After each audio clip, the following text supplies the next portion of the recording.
In today's episode, I'll show you how I put together these stick-on doors and windows for use in our D&D builds.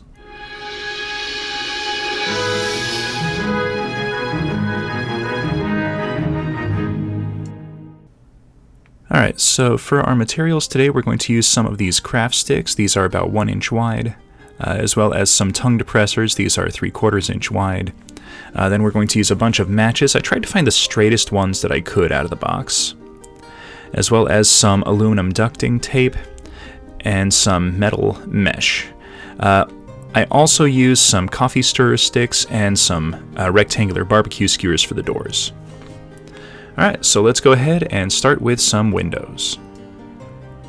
Alright, so taking the craft stick and tongue depressors, I marked out some lines. These are going to make the backboard for our windows and window frames.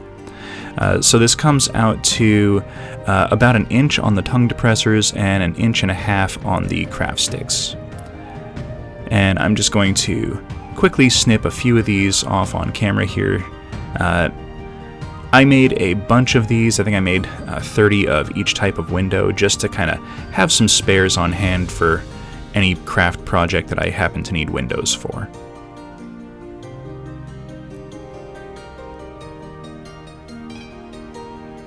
Alright, so now using our matchsticks, we're going to create the framework. So what I'm going to do is lay 1 matchstick across the top and then 1 down each side.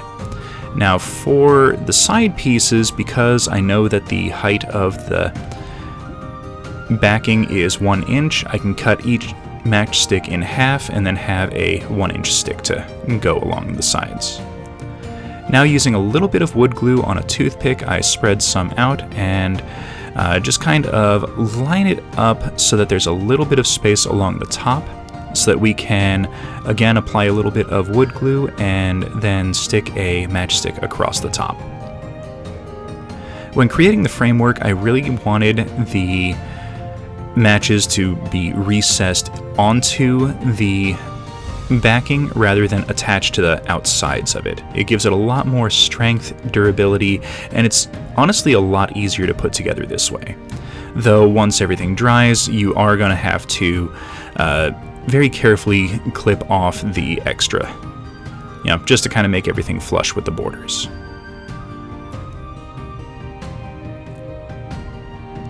Alright, once everything is glued on, we have something looking a little bit like this, which we now have to let dry. So once everything was dried and I trimmed the edges, we have a bunch of little U-shaped boxes, and I'm going to take a coffee stirrer stick and then attach it to the bottom. And this is just going to be a pretty simple little windowsill. Now attaching it is pretty straightforward. I'm just going to apply a little bit of wood glue, stick it on the bottom, and if this looks like it's going to kind of fall off, I'll find a way to clamp it, but usually it doesn't really happen and they just kind of stick in place, which is pretty convenient. So I'm going to glue all these up and then set them aside to dry.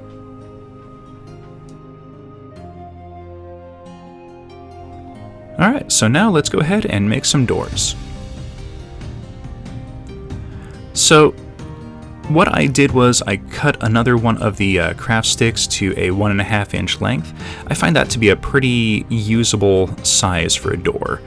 And then that's going to be our kind of backing framework, and I'm just going to apply a little bit of wood glue across the whole thing. And then starting at the center, I lay out 2 pieces of coffee stirrer sticks, start at the center and then work my way out to the side, and use that kind of as a way to line up all the pieces. Now, I don't want these to be perfectly flush together. I want a little bit of a gap just to kind of give that impression that the door is kind of stuck together and held in place with the strapping that we're going to attach later on. And now we can apply a little bit of wood glue along the side, and I cut this off camera, but this is a little bit of a barbecue skewer. It's rectangular and makes a really nice framework. So I'm just going to attach that to both sides, and then we'll do one more across the top. And my apologies for the blurry camera angle here. It kind of has a little bit of trouble with the autofocus.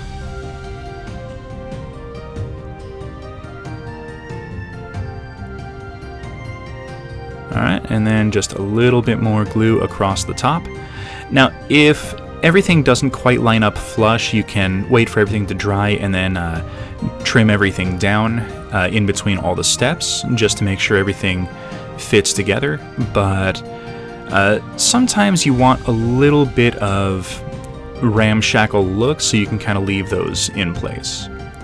So now I've got this decorative toothpick, and you can see on the end there, it has these little grooves carved into it. So I'm just going to snip that end off, and using a little dab of glue, I'm going just under halfway up on one of the boards. I'm going to attach this piece of the toothpick, and that's going to be our door handle.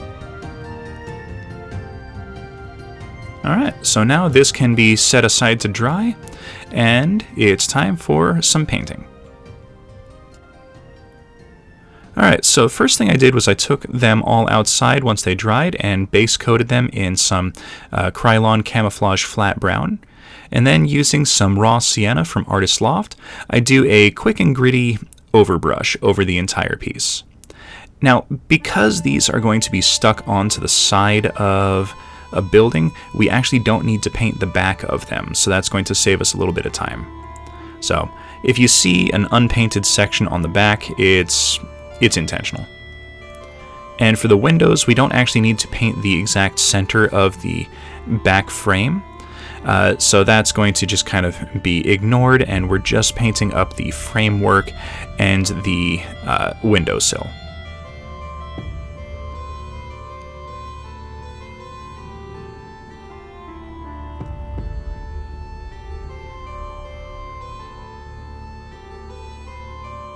Alright, and once those dried, I'm going to grab some warm gray from Master's Touch and do a fairly light dry brushing just to kind of give it a nice weathered appearance.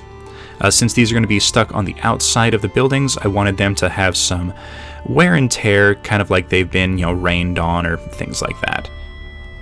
And it just kind of gives a little bit more color and characteristic appearance for all the pieces. Now, if it looks like this is, really bright gray, it actually dries a lot dimmer, so you don't really have to worry about that. Most paints actually dry dimmer than they appear when wet. Alright, so now let's add our final details. So for the windows, we need to add a reflective surface, and that's going to be our aluminum tape. So I trimmed these down to kind of fit inside the recesses. It's not an exactly perfect fit on some of them, so you kind of gotta squish them down on the sides. I'm gonna use the end of a pair of tweezers here to kind of press the corners down and make sure everything is seated correctly. And then I can do the same thing with the smaller one as well.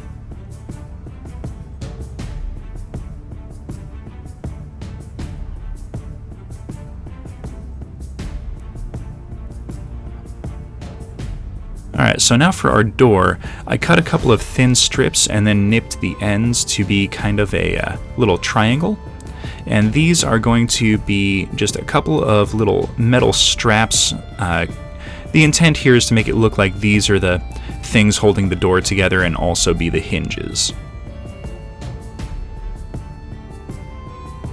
Now the nicest part about this tape is it's meant to go on ducting and vents, so the glue on it is super strong. Once it's in place, it's not going to come off, so you don't need to glue it down or anything like that. And it's also pretty pliable, so I can use the end of the tweezers to add a few nail holes, like the straps have been kind of riveted or nailed in place.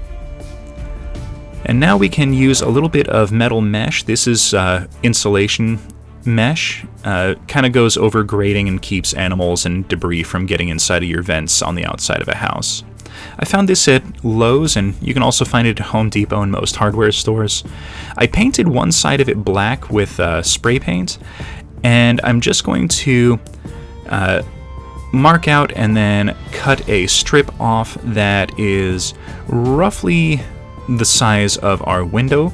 And once I've got it snipped out, you just kind of pick an orientation. I like the little diagonal sections to be kind of going up and down rather than side to side looks a little bit more like authentic European leaded windows to me.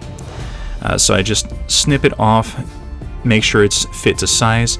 Always snip it a little bit larger, you can always trim it down, and then I just kind of press it into place. And there we go. Alright, and there we are, all finished. So this was a quick and simple little thing. The best part about this is you can make a bunch of them, have them on hand for a massive crafting project. So thank you everyone for watching. Please hit that like button, subscribe for future content, comment in the comments section, and we will see everyone next episode.